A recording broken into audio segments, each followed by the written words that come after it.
Good morning, YouTubers. T-Square with T-Square Talks. Hope everybody's having a great Monday morning, the start of the week. I got a great video planned out for you guys. It's kind of going to be jumping around a little bit based on a few different things that I kind of wanted to talk about. It's not like one specific thing. It's more, it does all relate to silver. It relates to money. It relates to your finances and really your just well-being. So I think it's going to be a really great video. If you guys enjoyed the video, please hit the thumbs up button. Leave me a comment. Let me know your thoughts. I love reading people's comments.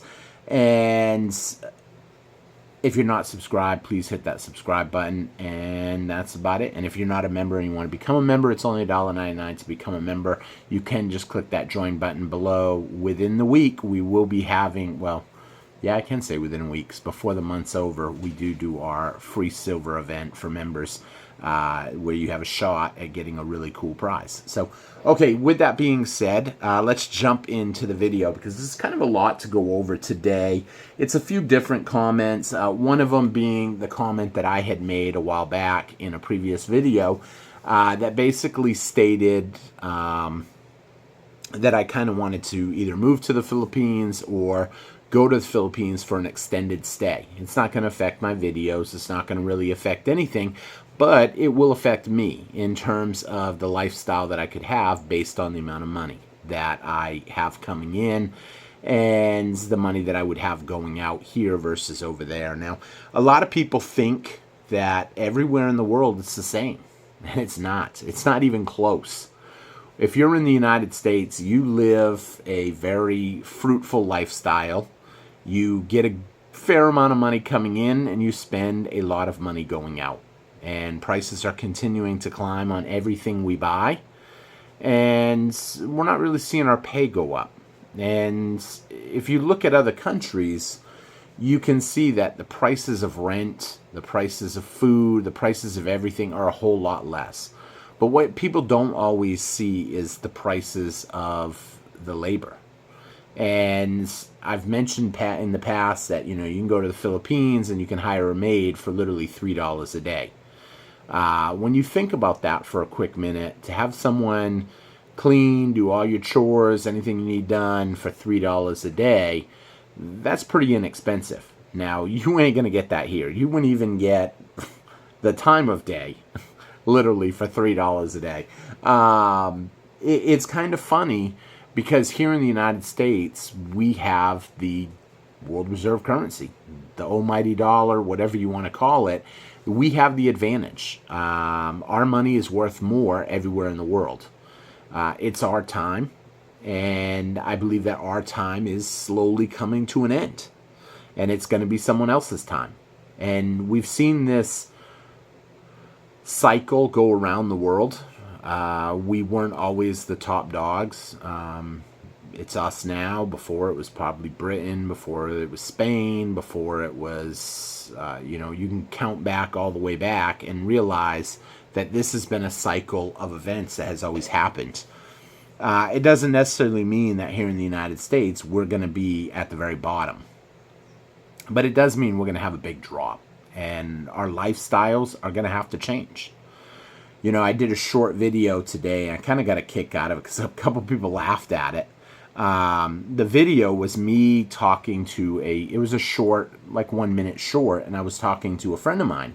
And my friend is a foreigner, so he understands what happens. He has lived all over the world, and he understands what it's like here and what it's like around the world. And just because he is here does not mean that he recognizes this the best place to live.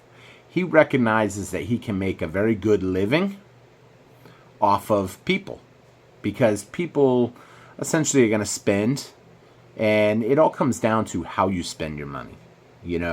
We discuss a lot of things, me and him. Today happened to be us discussing how to make the most basic bread with no electricity. If you don't have electricity, how can you make bread? We discuss a lot of these type of things because he has been around. Not every country in the world is privy to an electric oven. I have seen videos in China where people have a little fire on the sidewalk and they're literally cooking dinner. They're cooking food right there with sticks and twigs from the side. Whereas here, I'm not going to lie, the first time I had seen that done in the United States, I looked at the girl and said, "Can you do that? You just went in the alley and picked sticks and now you're cooking steak?" I was like, "What in the world?" And she goes, "Well, what do you think they do?" And I said, "I don't know." And she goes, "That's what we did when I grew up in Hawaii." And Hawaii is it's part of the United States. So it's kind of funny that people know how to, I'm going to say, use what they have. And some people just don't have that knowledge. Here in the United States, we tend to consume a lot more than we produce. It doesn't mean a specific person. It means, you ask yourself, what do you really produce? Do you grow a garden? Do you fix vehicles? Do you do something productive? If you go to work for somebody, you can say, yes, you do something productive. But then you take that money and you have everything done for you. And I'm not saying everybody here. I mean, hey, if you've got a good life, you've got a good income, and you don't want to really do anything, that's totally understandable. I mean, I'll be honest, if I go to the Philippines for $3 a day, I don't see the point in me cleaning my own place. I can hire a maid to come in, clean, cook a meal while she's there, do laundry, everything I need done. But here in the United States, a lot of people just take for granted. It blows my mind how they take for granted. And I understand when people leave negative comments, it's because they haven't been, I'll say, really educated about what's really going on. I mean, those of you that have been watching the channel, you at least understand what money is. You understand that precious metals is money. I answer literally hundreds of comments every day. If you've ever left a comment on my channel, you have gotten a legit response from me. And these comments are a wide range of people, from, hey, I hope you have a great day, T, good morning, T, to what good are precious metals going to do you when we go to a central bank digital currency? The truth of the matter is we pay in dollars for silver and gold. We pay in loons for silver and gold. We pay in euros. We pay in rubles. We pay in bolivar. We pay in credit cards. And there's a lot of different things. And the truth of the matter is, I'm not convinced that central bank digital currencies are going to be anything different than a credit card, really. I mean, except for they're going to have the ability to monitor every single thing you buy. Which, I'll be honest, I don't like someone snooping at what I spend my money on. But at the end of the day, it's not going to change whether or not people can buy precious metals until something really breaks down and they don't want you buying. Now, here's something that you got to think about, because someone out there is going to be like, they're not going to give a crap what you buy. There's going to be someone out there that's going to say that. You have to understand, look what happened during Robinhood and GameStop. GameStop stock was soaring. It was going to new highs. And it ain't just GameStop. This also happened with Dogecoin. So two separate instances. We've seen the stock or the crypto start soaring. More and more people were flooding into it at a faster percentage. There was a lot of short positions. Big hedge funds had huge amounts of short positions against GameStop and against Dogecoin. And all of a sudden, Robinhood flipped a switch and said you can no longer buy. All you can do is sell. To think that that couldn't happen in precious metals if we were on a central bank digital currency is foolish. If it can happen in those cases, then it can happen with anything. The difference is right now we use debit cards, we use credit cards, we use cash. It's hard to stop someone from buying something with cash. Now, here's the thing. Having precious metals physical, if something like that happens, is only going to put you in a better position. Because there was a lot of people that were trying to buy GameStop and Dogecoin when the markets were shut. And they did that intentionally because that cooling, that break in that insanity of the price just soaring to new levels, they had to stop that. They had to squish it, or a lot of big hedge funds were going to go under because they were too short on it. And really, I don't think people even realize how manipulated the system is, including precious metals, gold, silver, even platinum, palladium, copper, nickel, everything, even oil. Everything we buy, I have a belief that is manipulated. It's either manipulated up or it's manipulated down. And there's a lot of reasons why people would want to manipulate prices lower or prices higher. But once you realize that there's a lot of manipulation out there, then you understand that this game can come to an end real quick. You know, Bitcoin, it's doing phenomenal. It hasn't quite broken the 100. I thought it was going to break the 100 the other day. It got up to $99,688. Literally only about $300 and something away from the $100,000. And then all of a sudden, you know, tweaked down a little bit. Is it going to go back up? Honestly, it's probably going to break it. I don't doubt that it's going to break it. But the thing you have to consider is, at a certain point, the switch gets flipped. You know, and when that happens, you have to understand the game is over. A lot of people could lose everything instantly. And there is incentive to make sure that you lose your money. And the incentive, for those of you that don't realize it, is it keeps you working. It keeps you playing the game. If everybody could retire early, then think about what that would do to the system. We would have less output GDP, and essentially they'd have less tax dollars, and essentially stuff would just start slowing down. I think regardless, it's going to come a time where it's going to slow down for the United States. A lot of people think right now, and I've said this time and time again, and I'll continue to say this for a little while until it wears off and people start to see that maybe that ain't going to happen. You know, with Trump in, a lot of people have the belief that everything's going to be fixed. He can't fix $36 trillion in debt. It doesn't matter. There's not much he can do. Oh, well, he's going to fire up the pumps and we're going to drill, baby, drill. Okay, so we might see oil prices come down. It doesn't fix everything. The debt is there. If they raise interest rates, we can't afford to pay it. Now we've got China and Japan selling treasury bonds. Think about that. What's going to happen? Is the bond price going to go down? Is it going to go up? Well, obviously, if more people are selling, the price goes down. And that's with anything. And there's no one buying. Who's going to buy it up? Well, ultimately, the Fed is going to have to buy it up to prop up the price. And if they do that, that's basically, some people will call that QE, where we're basically using the printing presses to buy up our own treasury bonds to basically prop it up, to make sure that it holds value.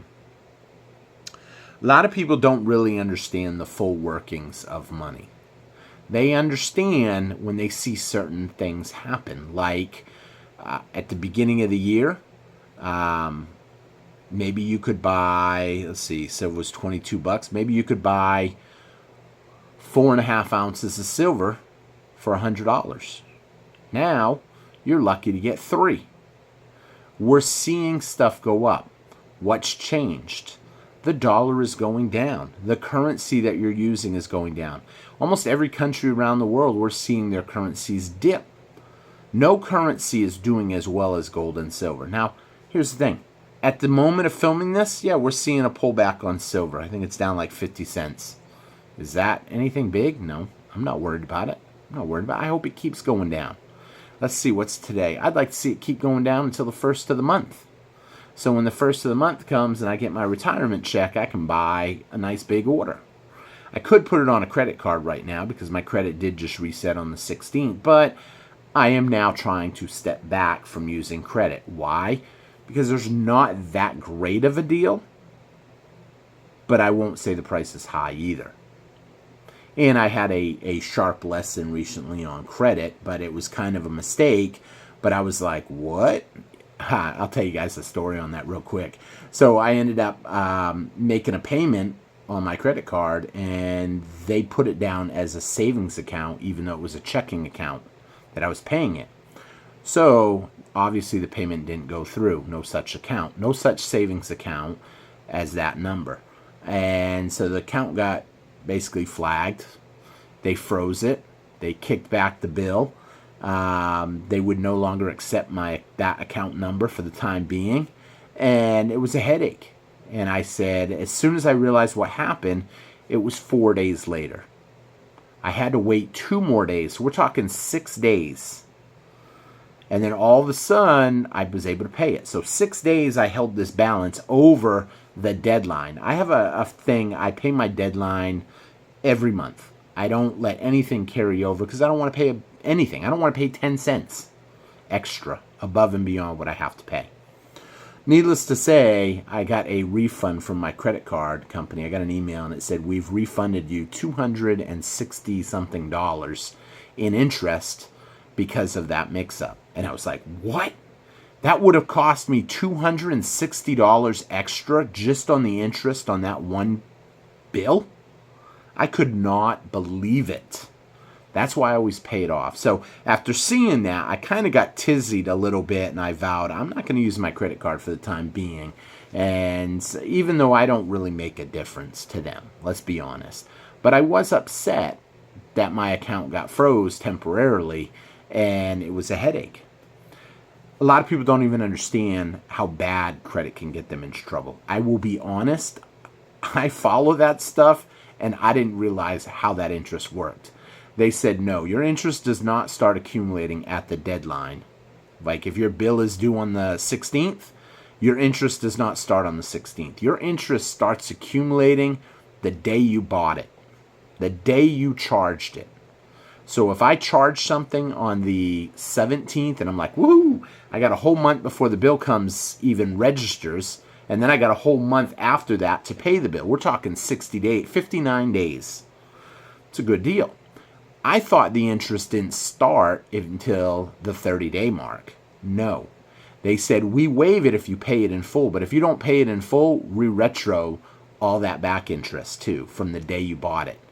And anybody that knows credit cards knows there's a huge fee associated with it. It's no wonder a lot of Americans are in debt because they tend to turn to credit cards as their safety net, whereas those of you in the stacking community turn to silver as your safety net. You know, if I had a problem, I'm not going to run to my credit card to do it. I'm going to run to my stack.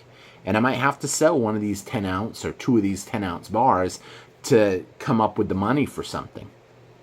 A lot of people don't understand what it means to have silver, a silver safety net or a gold safety net.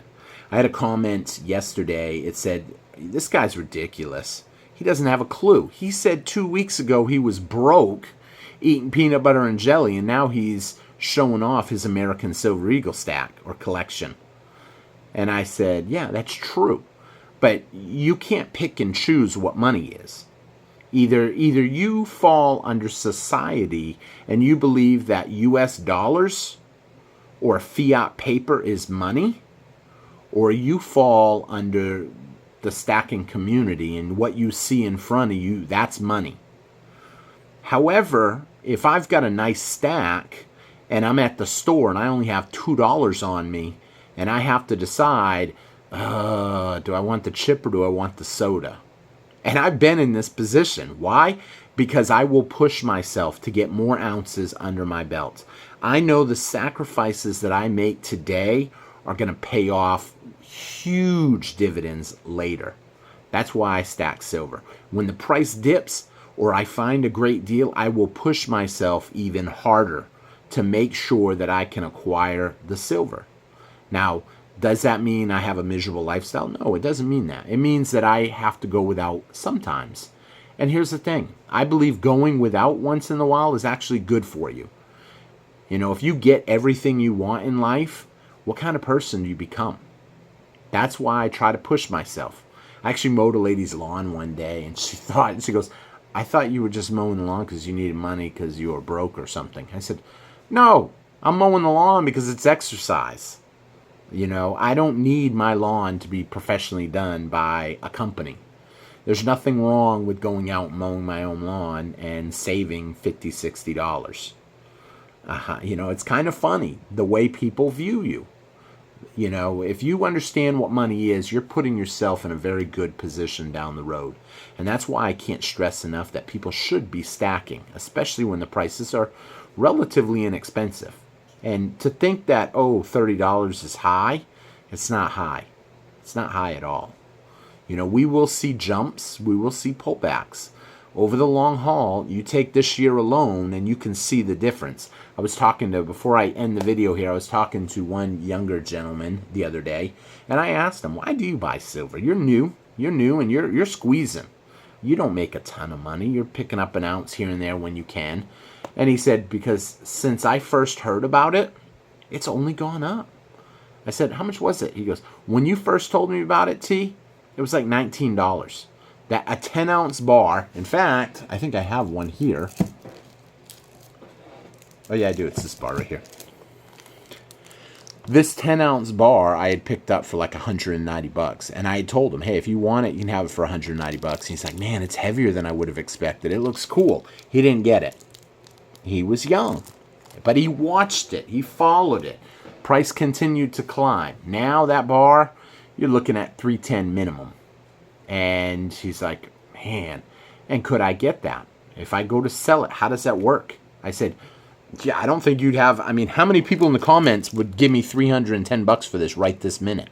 Now, granted, I can't say that because I don't know what silver will be, but I'm convinced a lot of you would be more than willing to pay $310. So